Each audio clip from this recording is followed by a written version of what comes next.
Hi superstars, thanks so much for spending this time with me today. I'm Debbie Starr, the writer of In the Waiting, which is a blog I created on WRStar.com. It's where I share my story of going from being a movie marathoner to running 3 half marathons in 1 year's time. And this week, this video is all about Happy Easter. This is the week that we celebrate Good Friday and everything that Jesus did for us. And it's our celebration of Resurrection Sunday. And as a Christian, this is like the super main holiday, right?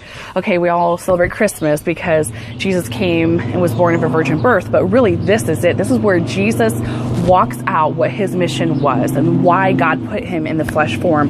And all that he did, he was beaten and was crucified, and his blood was shed to wash away all of our sins and to create that way back to the Father, and that he is the only way, truth, and the life, and no one goes to the Father except through him. And he proved that when he didn't just walk through what he said he was going to do and die for all of our sins, but that he was resurrected 3 days later, that he's not dead and decaying in some grave somewhere, but he's alive and sitting at the right hand of the Father in heaven, waiting for God to tell him it's time, go get our people. So we are all about celebration this weekend. This is a time to enjoy your family and all that. And we love springtime because the sun comes back out. We got green grass. The trees start to blossom and bloom again. Our flowers start to bud again. And the birds are back. And it's just great celebration. New beginning, right? And this is really the great time of the year to start reflection. Hopefully you get some time off for spring break. And you could take this time to look at your calendar for the rest of the year, plan out vacations, plan out things that are going to happen, look at the kids' sports, and just look at every different season. And it's really the brand new beginning of what is summer going to look like, because we've only got a few weeks left of school, right? And then the kiddos are going to be out, and what the rest of the year is going to look like, and how we can work in our races and our health goals and our training and our exercising. And really, this is the season too that we'll have to start switching stuff up when the kids are out of school, right? And how we're going to get those workouts in, and how we're going to feed our kids healthy stuff and take them to the grocery stores and all that kind of stuff with this. So really, this is just a great time of us to take some time to reflect and just to thank Jesus and God for everything that we've been given and how blessed that we are, and to make some new goals and to see how we can go forward and keep in with our healthy lifestyle. I also know that some of you struggle during the holidays, as I did too. You kind of have this giant question mark, especially if you're just beginning, of how do I do all this? It's all about balance, okay? In the Bible, we hear about times of when God called his people to fast, and then he also called them to celebration. In fact, there's more celebrations in the Bible and in parties than there is of, the fasting time. So God made food for us to enjoy, right? Okay, so I'm just going to share a few tips with you of things that I have made with changes, and hopefully it'll help you. But the main thing is I try to just enjoy the family the day of. So really, for me, my Easter is ham. When my husband and I got married, I really love turkey. He really loves ham, and the boys really loved ham. And so we compromised on Thanksgiving. We got to have turkey, but the other holidays, I'll make you a ham. So on Easter morning, I make a really nice, delicious smoked ham, and I stick it in a pot, and I cut up some fresh potatoes and green beans, and I stick it in the roaster, and I let it go all day long. And if you get a great quality smoked ham, it flavors all of that so much that you don't need to add anything else to it. Trust me, it's perfect. And it's a great way to just put it in there, walk away, and I put mine in the roaster, I let it go, and then while we're at church that morning, it's cooking, and when we come home, you open the door, you can smell it, and it's ready to rock and roll. And then you can just do some quick, like little Hawaiian rolls, or bake up some quick crescent rolls and throw those in the oven, and then in 10 minutes, you're done. You're ready to eat, right? And especially if you've been busy with all kinds of Easter activities and stuff like that, up early in the morning with the kids, doing baskets or whatever, then you really are ready just to sit and eat and relax. And so it's a really great way to also keep the food warm throughout the day, whether you have it in the oven in a roaster, or our family has gotten so big now that we actually use a giant roaster that was my husband's parents when they were growing up. And so it's kind of cool that we get to bring on that tradition in our family.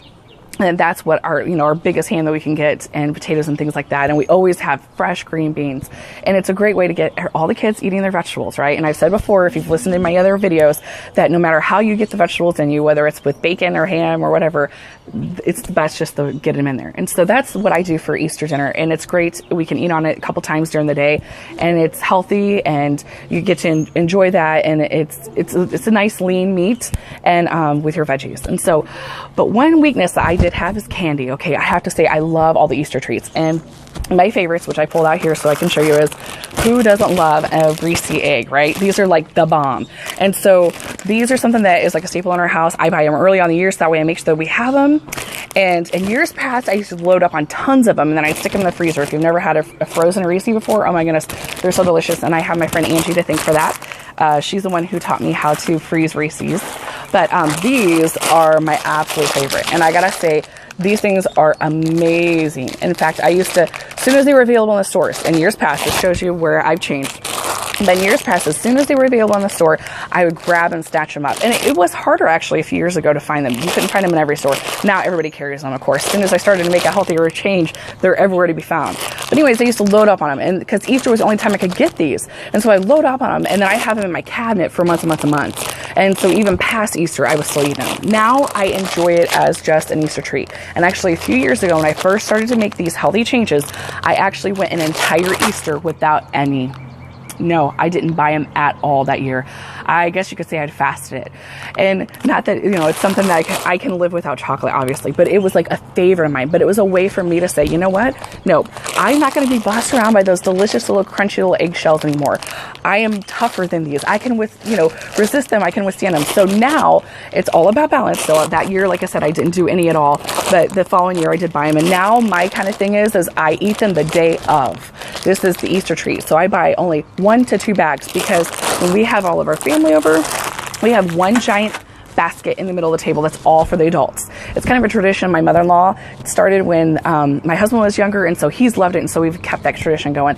But it's an adult Easter basket, so it's got all the candies in it. So I know that I'm not the only one that's going to eat that. I know that my cousins and my family, my dad and everybody and my kids, because they're already asking if they can get into it, and I said, no, we're going to use it for our video. Hello, Chopper. Isn't it awesome? Hello up there. Happy Easter, whoever you are. Anyhow, so life happens, right? So anyhow, I just want to say it's all about balance. Don't feel like you have to go completely cut everything out. Having them just on the day, you'll only can eat so much, right? And then you're done. And also, I love the little minis. So I buy for the kids, we do a big Easter egg hunt for all the kids. And so I buy the little tiny minis, and it's great because they fit inside the eggs. You don't have to worry about them popping open, but also they're minis. So if you're in the mood for a Butterfinger and a Snickers and a Three Musketeer, you're eating a couple of them and they're itty bitties, okay? And again, when they're left over, you're not stuck with a ton of these full sizes or half sizes ones. They're little bitty tiny minis. And so the mini chocolates are a great way. You can have a handful of them. They're like 150, 160 calories, and then you're satisfied. Because really, it's only the first couple bites that really taste the best. Beyond that, it's just kind of repetitive, right? And it's kind of nice, I think, to have a variety. So anyways, my prayer always for you is that you'll make healthy choices while you're in the waiting, and that you'll have a great and wonderful, blessed Easter, and take some time just to get alone with the Lord and to thank Him for all the great things that you have in your life, and for the resurrection of His Son, Jesus, and for this amazing, wonderful new beginnings of this season. Superstars, have a great week. Happy Easter. And my prayer always for you is that you will make healthy choices while you're in the waiting.